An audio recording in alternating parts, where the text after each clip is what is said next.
So for this problem, a sequence follows the pattern of the Fibonacci numbers.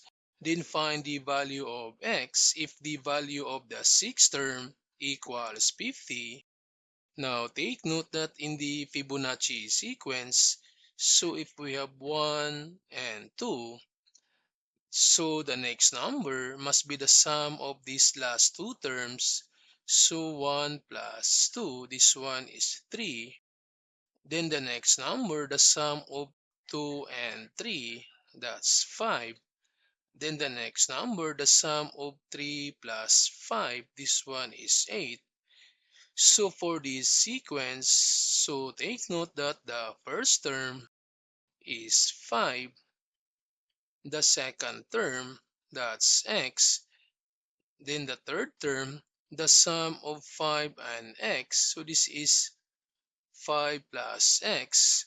Then we have now the fourth term. So the sum of the second term and the third term. So this is 5 plus 2x.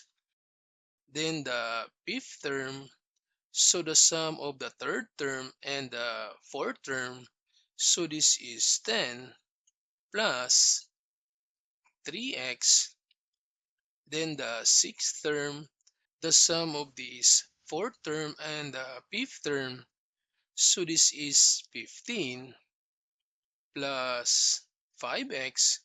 Now in the problem, the sixth term is equal to 50. Therefore, this 15 plus 5x equals 50. So using now this equation to solve for x, so we have now 15 plus 5x equals 50.